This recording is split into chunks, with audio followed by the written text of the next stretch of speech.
Hello, and thank you for downloading Witness from the BBC World Service.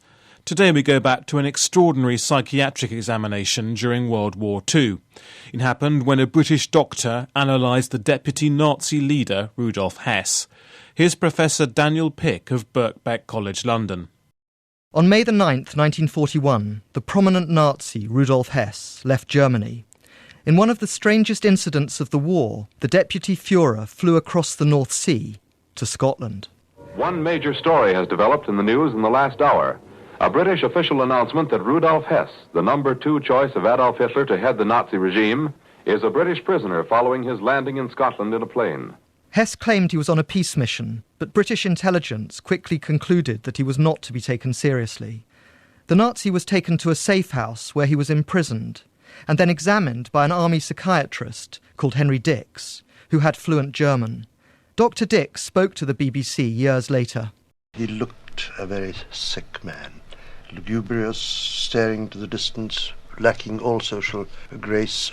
So I prepared to study him as a psychiatric case. For the British, the arrival of Hess provided an extraordinary chance to investigate Nazi psychology. Officials were increasingly interested in understanding not just the military threat of the Nazis, but their mindset. Professor Richard Overy of Exeter University.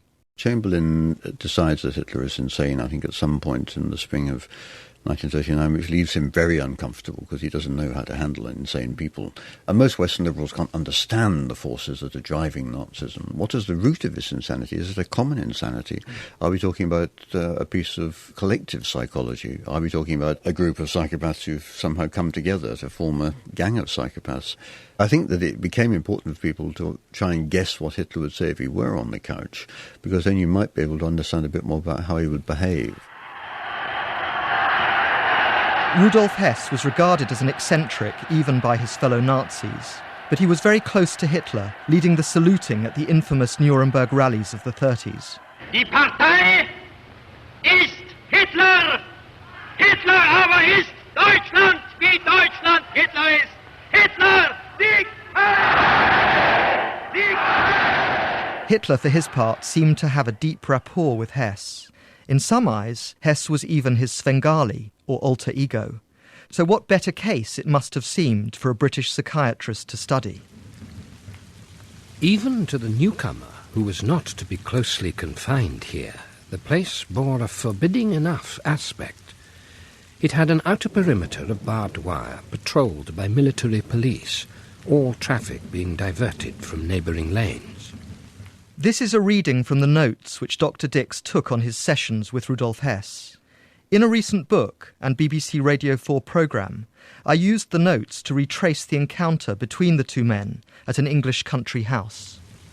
So we're coming into the main building now, and right in front of me as I walk in is this staircase, and it feels very much like seeing a stage set.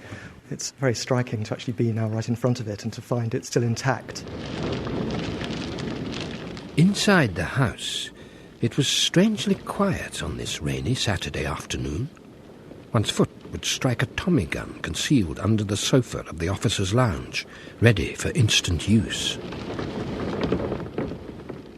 These were the windows Hess must have looked out through during his captivity here.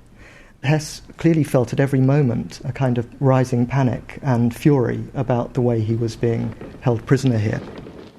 Compared to the photos in the press, the face is that of some tormented beast. The face is bestial. That was at one time, or might have been, quite charming as a youth. Dr. Dix diagnosed Hess as a paranoid schizoid.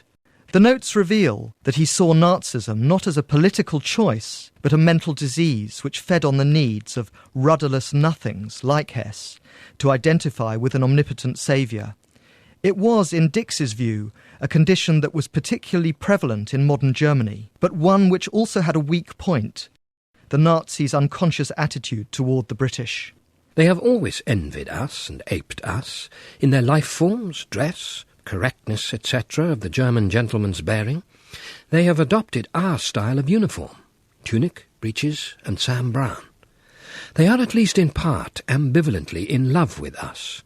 We are that elusively superior race they so frantically want to be themselves.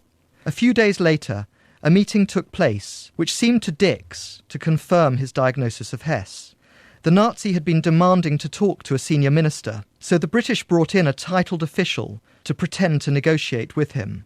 Dix told the BBC that Hess was totally outwitted. This simple, naive character who was mouthing Nazi clichés and was a faithful, dog-like follower of Hitler was no match for the Lord High Chancellor of England. And he knew this, and therefore he became more and more anxious. He couldn't do it. His stomach cramps became impossible. He couldn't sleep. In other words, he went into a highly dramatic and, to the psychiatrist, very worrying state. On June the 15th, Rudolf Hess had the kind of crisis Dix had feared. The one thing I had in my mind was that Hess would either become homicidal or suicidal.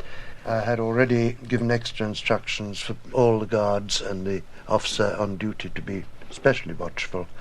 But what they didn't reckon with was that at 4 a.m. or thereabouts, Hess suddenly demanded to see me, and the door of the cage or grill behind which his rooms were on the landing had to be thrown open for me to go through. Hess, fully dressed in his Air Force uniform, including his flying boots, rushed towards me. There was a sickening thud on the floor below, and groans from Hess. And then we all rushed downstairs, where Hess was lying fully conscious, but with an obviously broken leg. Dix helped treat Rudolf Hess's leg, and then spent another month examining him, returning to see him a number of times later in the war. In a key report, Dix struck an optimistic note, informing his superiors that the Nazi disease might be treatable. His philosophical outlook is that of a superstitious fatalist, derived from the murky levels of German neo-fantasy and national self-adulation. He has recently admitted, however, that both Hitler and he admire the English as against the German character. The latter, according to him, is weaker and more suggestible. It seems clear that his unconscious admiration of England is now coming more to the surface. This education has had a great deal to do with the disappearance of his delusions. Dr. Dix went on to study German prisoners of war, and, after the fall of Hitler, he advised the Allies on how to free the Germans from the psychological legacy of the Nazis. During the Cold War, Dix became increasingly concerned that the mentality of blind obedience to authority was a more general phenomenon, and the risks went beyond Germany. Many historians and psychiatrists today would still accept his main insight that the attractions of authoritarianism are linked to experiences in childhood and unconscious fantasy. For Dix, this insight had been the key to understanding Rudolf Hess. None of us who saw him could believe that this man could ever have held a high power. He was pathetic and pitiful rather than menacing or unpleasant. This was a very insecure man who'd been greatly damaged somehow in his earlier life. If only he hadn't been such an important prisoner of state, we might have done more for him. As for Hess, after his detention in England, he was sentenced to life by the Nuremberg War Crimes Tribunal. He died in Spandau Prison in 1987. Witness was presented by Professor Daniel Pick, the author of a new book called In Pursuit of the Nazi Mind. The producers were Phil Tinline and Simon Watts.